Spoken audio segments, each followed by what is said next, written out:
أعوذ بالله من الشيطان الرجيم بسم الله الرحمن الرحيم اللهم بارك لنا في شيخنا اللهم بارك لنا في شيخنا اللهم بارك لنا في شيخنا سبحان ربك رب العزة عما يصفون والسلام على المرسلين والحمد لله رب العالمين. On continue toujours nos petites interventions concernant toujours la lumière Muhammadiyya et on va essayer avec cette vidéo de continuer à approfondir un petit peu et en tout cas essayer de vous faire comprendre cette lumière. Donc on va tourner autour de la réalité du prophète sallallahu alayhi wa sallam, donc la haqiqa Muhammadiyya. Donc quels sont les moyens dont on dispose pour ça? Le musulman lambda a comme moyen les livres, dans un premier temps, les vidéos, les conférences qui concernent le prophète sallallahu alayhi wa sallam.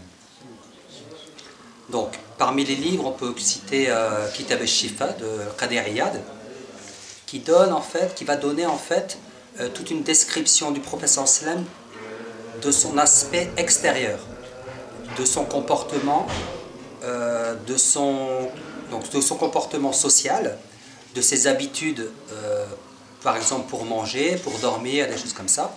Et de cet aspect extérieur, on va en tirer ce qu'on appelle une sunna. Et donc l'islam.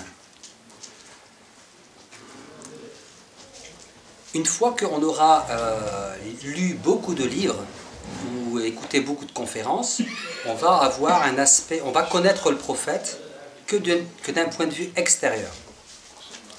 Alors, ça pose déjà quelques petits problèmes.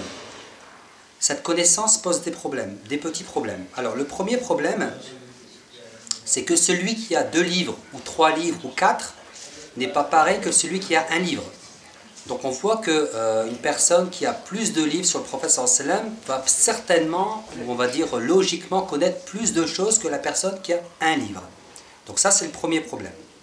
Le deuxième problème, c'est que des personnes qui ont une bibliothèque identique du prophète sallallahu alayhi wa sallam n'ont pas forcément un niveau de réflexion et d'analyse de la sira, et ça va poser un deuxième problème. Ça veut dire que même si on met des personnes à valeur avec une bibliothèque identique, leur compréhension de la vie du prophète sallallahu alayhi wa sallam et de ce qu'ils vont extraire de ça va être aussi différente. Donc ça pose encore un autre problème. Donc on va dire c'est des sortes d'injustices. Et ensuite, ça c'est le plus grand problème de tout ça, c'est que les gens qui ont vu le prophète sallallahu alayhi wa sallam, qui ont côtoyé le prophète sallallahu alayhi wa sallam, ça ne leur a pas donné la garantie de le reconnaître en tant que prophète. Et ça c'est la pire des choses qui puisse arriver.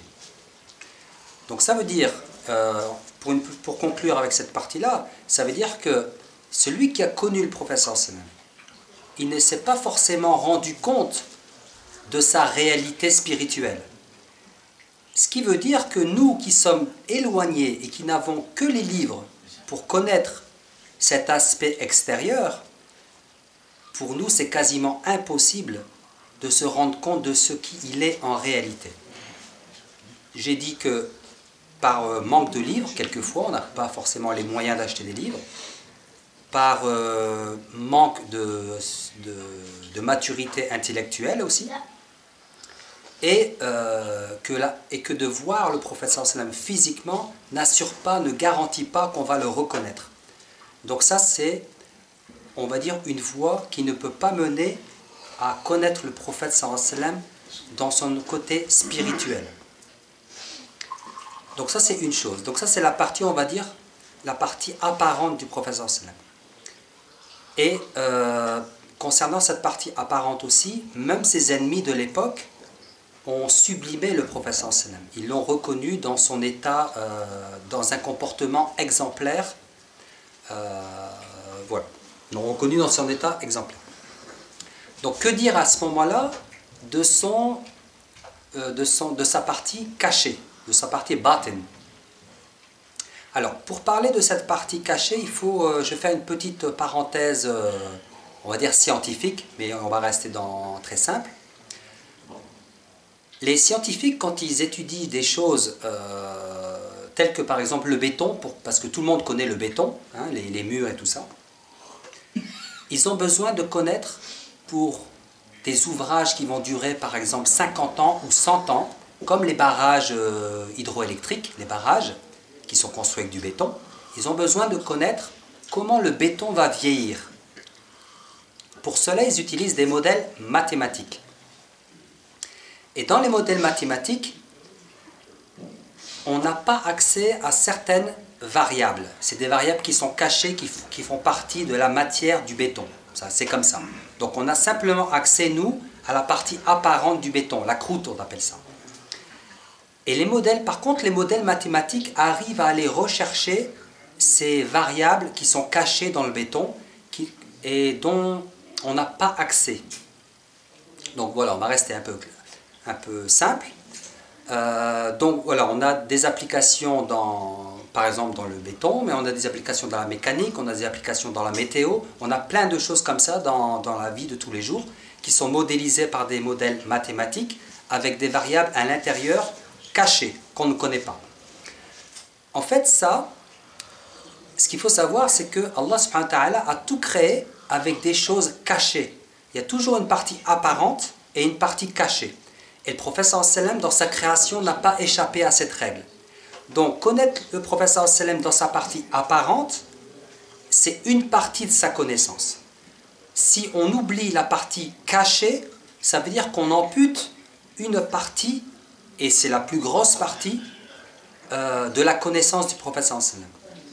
Donc c'est pour ça qu'il est important de connaître la partie cachée, ce qu'on appelle la haqiqa muhammadiyya, la réalité du prophète sallam, de sa lumière. Donc, quel est-il? Elle est la réalité du prophète sallam.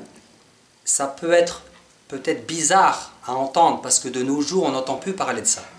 Donc, je veux bien comprendre que c'est des choses bizarres à entendre. Même pour moi, c'est encore bizarre de le dire, mais c'est de la lumière. Alors, forcément, c'est pas une lumière c'est pas comme une ampoule. Parce que cette lumière-là, elle est aussi créatrice de cette lumière dont on voit tous les jours. Donc ça ne peut pas être une lumière comme celle-ci. Elle est créatrice des murs, des planètes, de tout le cosmos. Donc ce n'est pas une lumière comme les autres.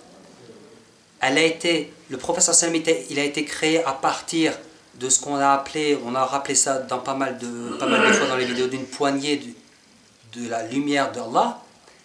Et de cette lumière, Muhammadiyya, Allah a créé tout le reste. Donc ce n'est pas une lumière comme les autres. Donc on ne peut pas la décrire comme étant une lumière.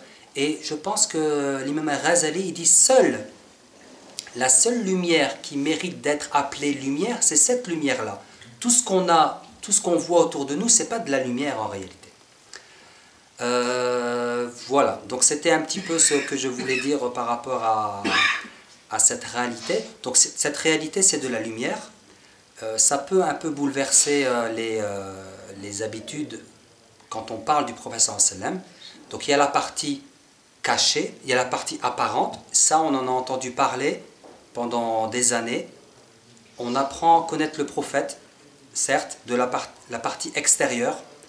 Certains l'ont même vu en rêve. Mais ils n'en tirent rien de ça. Même s'ils l'ont vu dans sa réalité physique.